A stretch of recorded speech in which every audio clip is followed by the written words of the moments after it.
बहुत समय पहले की बात है। एक विशाल जंगल था जो तरह तरह के पेड़ों, लताओं और जंगली जीवों से भरा हुआ था। वहाँ हर प्रकार के छोटे बड़े जानवर रहते थे। जंगल में शेर, हाथी, हिरण, खरगोश, भेड़िए, लोमड़ी, सियार और कई पक्षी भी रहते थे। इन्हीं में एक शक्तिशाली शेर था जो जंगल का राजा माना जाता था। वह अपने बल, बुद्धि और पराक्रम से जंगल के सभी जानवरों पर राज करता था। लेकिन समय के साथ जब वह बूढ़ा होने लगा तो उसकी ताकत कम होने लगी। पहले की तरह तेजी से दौड़कर शिकार करना अब उसके लिए आसान नहीं था। अब जब भी शेर किसी जानवर का पीछा करता तो उसकी सांसें फूलने लगती और वह थक कर बैठ जाता। कई दिनों तक वह शिकार नहीं कर सकता। भूख के कारण उसका शरीर कमजोर होने लगा। जब उसका पेट ज़्यादा भूख सहन नहीं कर सका तो उसने सोचा, अगर मैं इसी तरह खाली बैठा रहा तो जल्द ही मर जाऊंगा। मुझे किसी तरह चालाकी से शिकार करना होगा। अब वह एक ऐसी जगह की तलाश करने लगा जहां वह आसानी से शिकार कर सके। वह इधर उधर घूमता रहा और आखिरकार उसे जंगल में एक बड़ी गुफा दिखाई दी। गुफा को देखकर शेर के दिमाग में एक चालाकी भरी योजना आई। उसने सोचा, यह गुफा जरूर किसी जानवर का ठिकाना होगी। अगर मैं इसमें जाकर छिप जाऊं तो जब भी इसका रहने वाला जानवर आएगा मैं उसे झपट कर खा जाऊंगा। योजना बनाकर शेर ने इधर उधर देखा कि कोई देख तो नहीं रहा। फिर वह चुपचाप गुफा के अंदर चला गया और एक कोने में छिपकर बैठ गया। उसने सांस भी धीरे धीरे ली ताकि कोई जानवर उसे सुन न सके। वह मन ही मन खुश था कि अब उसे बिना दौड़ भाग के भोजन मिल जाएगा।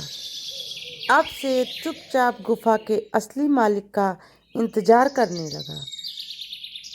इस गुफा में एक चालाक और बुद्धिमान सियार रहता था। वह दिन भर जंगल में घूमता, खाने की तलाश करता और रात होते ही गुफा में लौट आता। उस दिन भी सियार भोजन की तलाश में जंगल में निकला था। उसने इधर उधर फल, कीड़े मकोड़े और मांस के टुकड़े खोजे और अपना पेट भर लिया। जब शाम होने लगी तो वह अपनी गुफा की ओर लौट चला। जैसे ही सियार अपनी गुफा के पास पहुंचा, उसने चारों ओर देखा। उसे तुरंत महसूस हुआ कि कुछ तो गड़बड़ है। आमतौर पर उसकी गुफा के आसपास जंगल के अन्य जानवरों के पदचिन्ह होते थे, लेकिन आज वहां शेर के पंजों के निशान दिख रहे थे। सियार थोड़ा सतर्क हुआ। उसने ध्यान से देखा तो एक और अजीब बात दिखाई दी। गुफा के अंदर जाने के पंजों के निशान तो थे, लेकिन बाहर आने के कोई निशान नहीं थे। सियार बहुत चालाक था। उसने तुरंत समझ लिया कि कोई खतरा है। उसने सोचा, जरूर कोई जंगली जानवर अंदर गया है और अब तक बाहर नहीं आया। अगर यह कोई शिकारी जानवर हुआ तो मैं सीधा उसके मुंह में चला जाऊंगा। अब सियार को एक तरकीब सोचनी थी जिससे वह अपनी जान बचा सके और यह भी पता लगा सके कि गुफा में कौन है। सियार ने एक चाल चली। वह गुफा के बाहर खड़ा होकर जोर से बोला, गुफा, ओ गुफा, मैं आ गया हूँ। हर दिन जब मैं वापस आता हूँ तो तुम मुझे अंदर बुलाती हो, लेकिन आज तुम चुप क्यों हो? गुफा तो निर्जीव थी, वह कैसे बोल सकती थी? लेकिन अंदर बैठे शेर को यह बात समझ नहीं आई।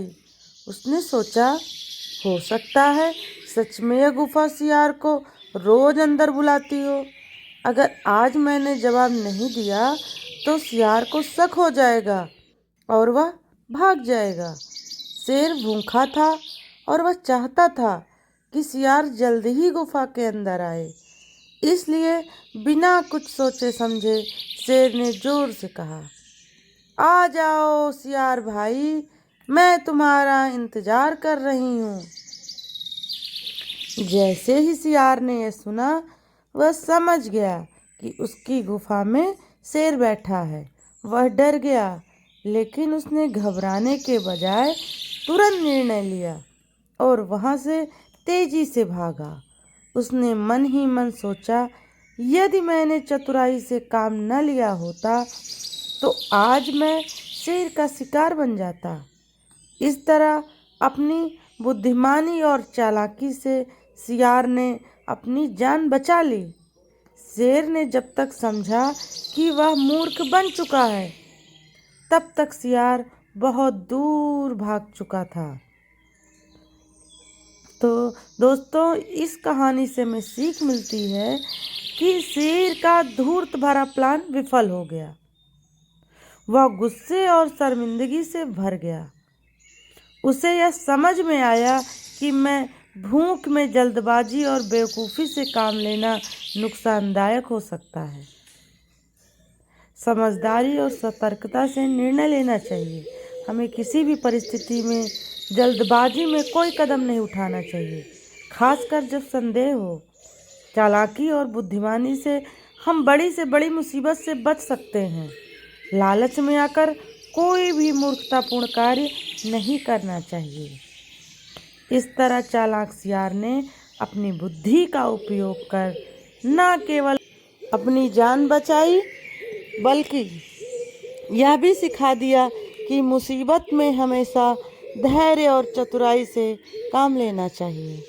तो दोस्तों, अगर आपको हमारी ये कहानी पसंद आई हो तो प्लीज़ लाइक, शेयर और सब्सक्राइब करिएगा और बेल आइकन को भी दबाइएगा, जिससे आपको हर रोज़ मेरी नई कहानी सुनने को मिलती रहे। और दोस्तों, कमेंट में ज़रूर लिखिएगा कि मेरी ये कहानी आपको कैसी लगी। अच्छी लगी तो भी लिखिएगा, ना अच्छी लगी तो भी आप बताइएगा, जिससे हम आप अपनी कहानी में सुधार कर सकें। तो दोस्तों, फिर मिलते हैं आपसे एक नई कहानी के साथ। तब तक के लिए जय श्री राम। हर हर